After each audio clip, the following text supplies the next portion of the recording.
everyone, welcome back to my channel. This is a new view. I am using actually my podcast view for this recording. We're going to do a 5-star audit. And you may have seen something like this on a couple of different channels that I will link here.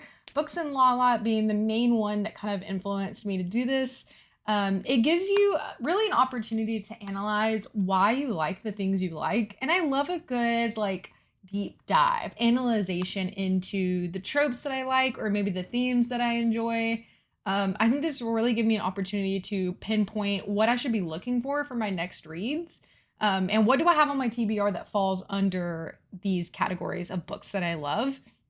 It's going to be a 5-star audit. I do have some books that I might include that are like 4, 4.5. Just a brief overview of my kind of rating system. Very rarely do I ever rate anything 1 star. If I do, it's because I had to read it for something, whether it be, typically the only reason that would be is like for a book club. And I committed to reading the full book, because most of the time if I get the feeling that something's going to be a 1 star, I just don't finish it. I don't mind DNFing a book unless it's like a buddy read that I've committed to. That would be the only reason why something would get rated that for me personally. A 2-star is I actively did not enjoy it. I didn't like it. I had a hard time finishing. It felt like a slodge to get through. That is like a classic 2-star for me. A 3-star is probably the toughest. I feel like I do rate things 3 stars pretty often. And I've started using half stars. Goodreads, unfortunately, does not have half-star ratings. I do have a spreadsheet that I like to use to keep track of my reading. And on there, sometimes I will include half stars, or I will write the half star into my written review on Goodreads or wherever. So I'm still new to implementing that. So I'm not going to say that today as like, oh, this is like a half star or whatever. But I know whether or not I loved a book. So 3-star is like, it was good, but it wasn't necessarily like top notch, like nothing special. It's kind of like inoffensive in a way, like something that I would recommend to a specific audience, but didn't really stick the landing with me, or I'm not gonna like look fondly upon it in the future. A 4-star, however, is something that I would consider enjoyable. Like I really enjoyed it. I would recommend it to I would recommend it to most people. I could potentially consider this a favorite of some sort, but it's not going to go on my all-time list. If a story is a 5-star, it could be either one or two things. It could be something like absolutely epic and legendary and like on my new favorite of all time, or I had an amazing time reading it. Like I had a really enjoyable time going through it, or whatever that may be. I'm not a huge critic, to be honest with you. Like I can acknowledge that a book is fun and not necessarily the most eloquently written. If that makes sense. Like for example, one book that I gave 5 stars because of the representation that I felt mentally, and 2, it was just so entertaining. Done and Dusted by Lila Sage is one of those books. That series I find very fun and but isn't necessarily in the realm of my typical taste, which is why I think this exercise is going to be fun. Grouping together all of my reads grouping together my 5-star reads by category. And so I have some categories already in mind that I think are tropes that I typically enjoy in books and look for when I'm looking for new reads. So we're going to put it to the test and see, are those actually buckets that I would consider, like how much am I reading that actually falls into those buckets, and see if I discover any other buckets along the way. So let's find out. Screen you may not recognize, and honestly, I had never seen this before some of the videos that I watched, but it is a breakdown. It's the stats page under my books on Goodreads, and it shows all the different years, the amount of books you read, and then if you click on details, it will break down in star rating the books that you read. And I have only been on BookTube for about 5 years. I've read for so much longer than that, but these are the books that I've kind of read. And I think 5 years is a good litmus test. Obviously this year is not done, but you can kind of also see the progression of my reading throughout the years. I had a really good reading year in 2023. and 2024. So, but 2020, we were all reading, let's be clear. And I read a lot of different things and I found some things that I liked. Now, would I necessarily say all of these are books that I would still consider favorites? And I think that maybe I was a little more harsh when I first started my booktube. So some of these in the 4-star category, I might reassess and put into the list of things that I think should be included in like my favorite overall. So just looking, we have Pet Sematary by Stephen King. This one is still something I would consider a favorite of mine. I love horror. I do specifically love supernatural, unsettling horror. So I don't necessarily know out of the existing categories, which I'll show you what I have. Hold on, let me pull that up. Sorry about that. I had to move some things around, but here's kind of like the categories that I have so far. So mental health themes in really any genre is something that I know that I like. So whether or not, you know, there's a character experiencing like a mental health crisis, or there's a character that is kind of motivated by their own mental health struggles, whether it be fiction or nonfiction. Like I think nonfiction can fall into this category for me of something that I like. I also really love generational family dynamics and what this can mean. And I'll plug and play it as I go along, like books that I think fall into these. But I think that think more along the lines of like Malibu Rising is one of my favorite reads that I can think of that does this really well. It follows a group of siblings, and it's not necessarily the sibling dynamics that I love the most. I do love that, but seeing how families cope with trauma in different ways throughout generations is something that like I find very interesting. So that's kind of what my idea is there. And then I also kind of, on the other hand, really like genetics and DNA in books. So like The One by John Mars is one of my favorites. The Soulmate Equation I really like. Those are just kind of the first thoughts. And then another big one is books about books. So The Starless Sea, or like books about libraries, books about authors, books that have to do with some sort of book entity, I guess. And then let's see. Another one is books that have multimedia.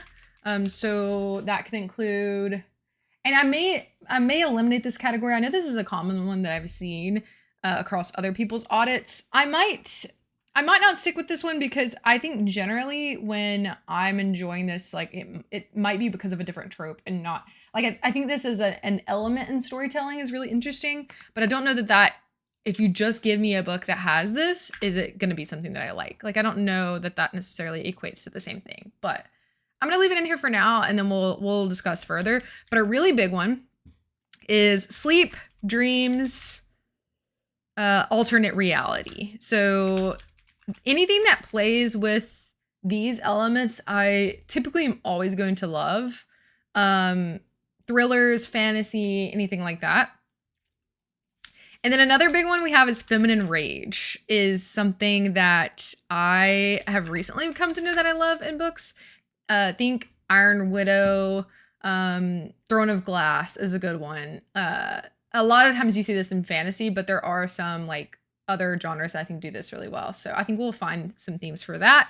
And then lastly, we have paranormal investigation themes. So like a haunting of some sort of thing. So I could see Pet Sematary falling into this category. So we're gonna put it there for now. And if we find somewhere else that we think it fits better, we'll put it in there. Okay, moving on, because we talked about that for too long.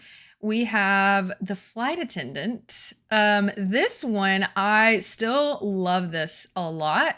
And I would say that this one, our main character definitely deals with some mental health struggles, and that does affect the story pretty heavily.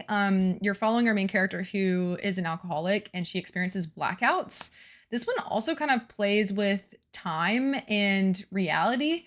So I don't know which one I think that I would rather put this into. I don't see enough people talk about this. There's also a show, I think it's on Peacock, with Kaylee Cuoco as the main character for this one.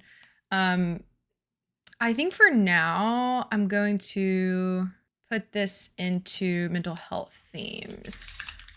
Next, we have Red Queen, and I don't know that I can stand by this being like in my top favorite for any specific trope. So I'm gonna skip over it and Midnight Sun for now, because Midnight Sun is like a nostalgic pick for me, even though I do stand by this book is phenomenal. I don't know that it necessarily is because of any specific trope, but more of my like attachment to the series overall. And I wonder where to put this one, because I do love a good psychological thriller. This one, I think that we need to add another section that is specifically cozy but psychological, because I do think that that's actually maybe something that I like, but maybe I need to look into that a little bit more as to what it is about that I actually like. Because I know that there's other ones that I wouldn't necessarily into that category. We'll come back to this one, I think. I'm gonna make a list of ones to come back to. Okay, and who knows, I actually might have come up with another video idea that I want to do soon-ish, is like revisiting some of my 5 stars from when I first started, now that it's been like 5 years, because some of these I don't remember super well. Like I loved The Hate You Give, but I can't really remember why I loved it, other than like I think it's a very impactful book around social justice and social issues. So maybe we need a whole category for activism. But I don't know. Like, I need to figure out what it is exactly that I love in those stories, but I think we'll revisit that. Okay, and Final Girls by Riley Sager. I think that this one could either go into borderline feminine rage, because you're following a group of women that are the last like survivors of different serial killer events, and their like perseverance and their issues that come from it. But it also is very psychological. I also think, hold on, let's look. There's also no rules, but I'm making them. I'm gonna put this into, we're gonna change this to multimedia. No, I don't like that. We're gonna put this in feminine rage, because I think it does fall into that aspect. Okay, apologies, my camera just moved around a little bit. You'll bear with me. This is a completely new setup for me. Moving on, we have The Turn of the Key by Ruth Ware. This one, I need to revisit this one too. I think I need to do a whole video rereading Ruth Ware, because I'll be honest, I kind of remember this one.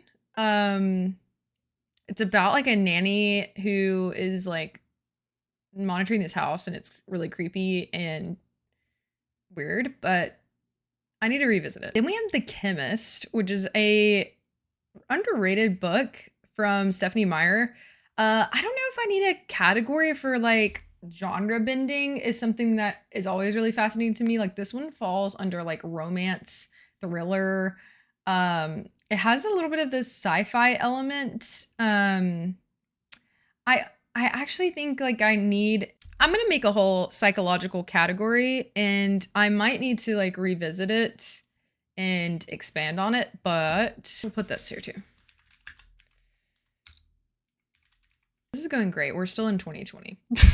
Ooh, okay. This unlocks another category. I'm so glad that we got here, because I love rich, like suburban drama thrillers. Big Little Lies is one of those. So let me find a way to describe this in a way that makes sense, because I do love this, but I love it when there's like an actual mystery, like plot development. Like I don't love just like rich mom drama for the sake of it being that. Like I like there to be like a centralized mystery. Rich/suburban mom drama thriller. Hope that helps. Okay, and this one, Home Before Dark, which it's kind of hidden behind me, so I apologize. This one's gonna go, and I'm gonna skip Pretty Girls, because I don't know that this one necessarily holds up as a 5-star for me. And we are just gonna do 5-star for now, because it's already taking me forever. Home Before Dark is going to go into the paranormal investigation themes. Alrighty, we're gonna move on. Again, Cinder is one that I re-look into, because I don't know if that holds up either. I do really like that series, so if you see something on here that I'm not talking about, don't be offended, please. It's just business.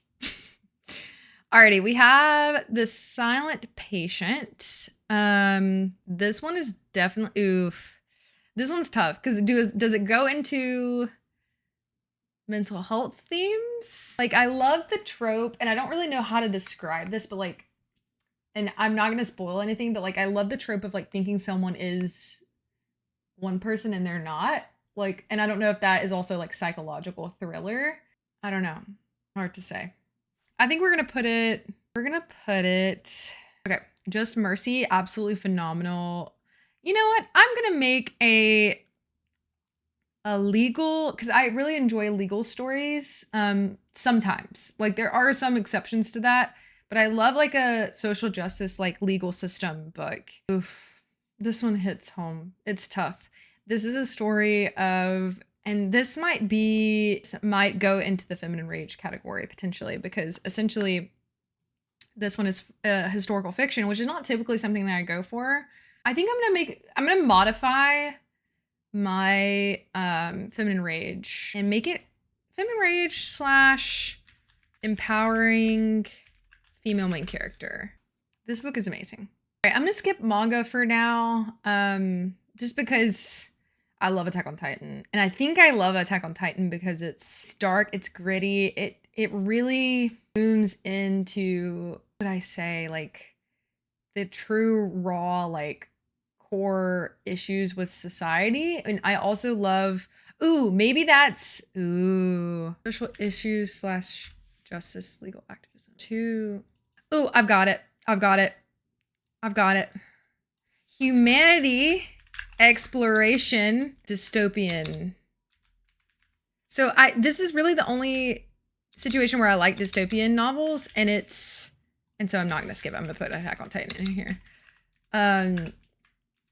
Another one that I can think of that will come up is Children of Time. And so I think that this is helpful because regardless of the genre, this is something that I like. Like, I like an exploration into why we as humans are the way we are. Why do we think the way we think? Like, what are big social issues that are tackled in different ways? I think that makes a lot of sense. Okay, yeah. All right, next we have Ever the Brave, which is a wonderful fantasy about a strong female main character. So I think I'm gonna put this one in. We're gonna change this to, instead of empowering, we're gonna change this to badass. We're gonna do it tastefully. Now we have, Sky in the Deep. Okay, this is another one that definitely is, she's a baddie.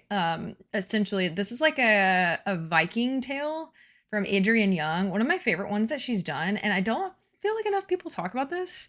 So we're definitely going to be including that in our baddie category. This category is getting so big. Okay, we had to pursue on because this was taking me forever. We did add a new category. We added found family slash unlikely pairings. Two of those that fall into that category of Six of Crows, which is absolutely incredible. I love Six of Crows. It also has feminine rage and badass female main characters in there. But I love the kind of found family that they find and create, like the band of characters, and the multi POV is done really well, which is always great. We did also add Watchers by Dean Koontz, which I think the unlikely pairing is definitely the dog and the guy. And the romance that ends up happening is a little bit like unlikely as well. And I think that makes it really endearing. Another one that we added was Akatar, of course, into our feminine rage slash badass main character category. And we may have to expand on this one, but I did also add into Genetics and DNA, The Immortal Life of Henrietta Lacks. This is a nonfiction, and it is incredibly well done, about a Black woman that had cancer, and they used her cancer cells without her consent, and we still use them to this day. Very good story. And then we also have The One by John Mars that I mentioned earlier that kind of sparked this idea where they use genetics to create perfect matches and like dating set type scene, which is very interesting. And then mental health themes, totally left field and different from The Silent Patient and Flight Attendant, is Permission to Feel, which is a nonfiction mental health book that I absolutely love. And let's move on because I definitely think this is going to take me forever. So let's keep going. We finished 2021. And then and also I'm not going to be including series, like each iteration of the series. We're just going to include like a one the first installment of the series. So moving on, we have the 7.5 Deaths of Evelyn Hardcastle. 10 out of 10 would recommend that one. And that is going to go Sleep and Dreams and alternate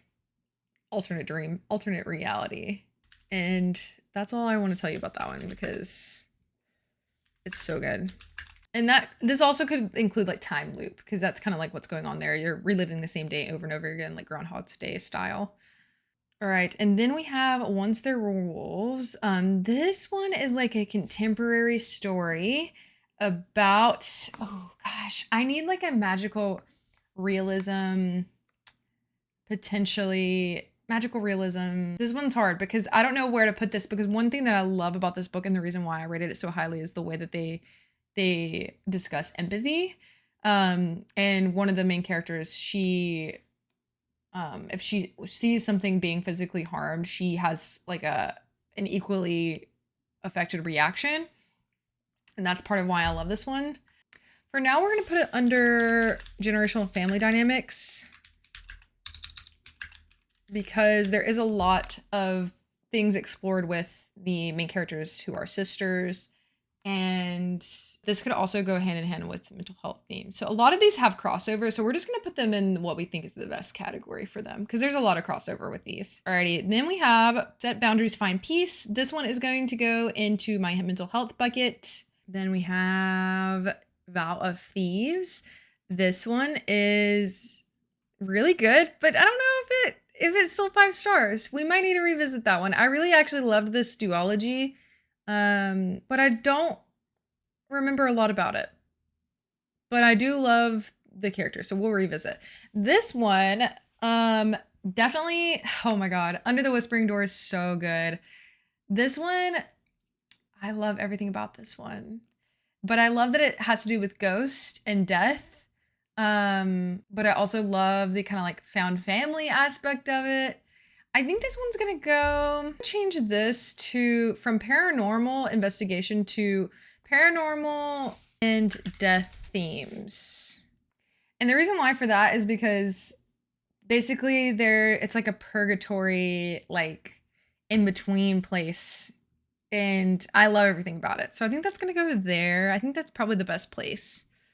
But this one could also easily go into found family, humanity exploration, sleep, dreams, mental health themes, definitely. Again, we'll be here all week if I try to clarify every single one. So we're gonna move on. Next, we have Malibu Rising, which I mentioned is going straight into our generational family dynamics. Then we have of course Crescent City and Court of Silver Flames, which I'm gonna have those just overall bucketed into ACOTAR. We'll change, maybe we change ACOTAR to SJM. Because they're all 5 stars basically for me. I'm not gonna yap about that because it's just, yeah, I'm glad my mom died. And we also have What Happened to You. And those are both mental health themes. So I'm glad both explorations on trauma. Great. And then we have The Starless Sea. Oh my gosh. This is so whimsical and I love everything about this book. It is really one of my friends and one of the people in our book club call this like a love letter to storytelling. And I couldn't agree more. I think that's going to go, I think the biggest descriptor for that is going to be a book about books. Though that seems like we're dumbing it down, like not dumbing it down, but like it's so much more complex than that, but that's where we're going to stick it for now. Alrighty, so I did some work behind the scenes because this was taking me a lot longer than I originally anticipated, which I should have known because, again, I love stuff like this. So we definitely have added some categories that I think that I was surprised by, some that I wasn't necessarily shocked by. I just needed to like look at the list overall and kind of assess. So I made a little bit of changes. I'll walk you through.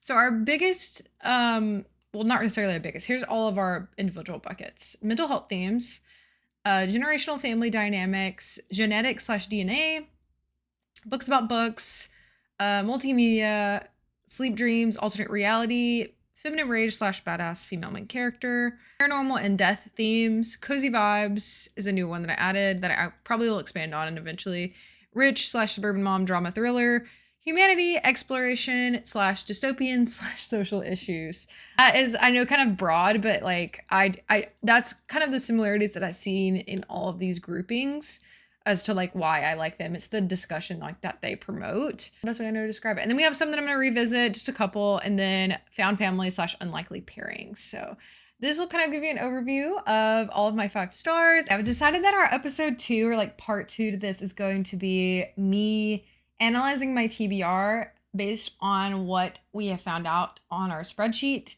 and going through finding what fits and then reading those books. So I want to be able to do that kind of like all at once for you. So today was kind of just a good experiment to see, you know, what is my reading taste? What are my favorite books? What do they have in common? One that I didn't include, which is actually right here, is the Inkheart books, which I love, and they're books about books. So I'm definitely putting that on here. And that's like some of my childhood favorites that I could analyze and kind of like put into certain categories. But this was only really going from year 2020 to 2025. So I hope you enjoyed. Definitely, if you have any suggestions that fit any of those categories, or if you have similar categories or maybe you found out something new about your reading taste today, definitely comment down below and I'll see you next time.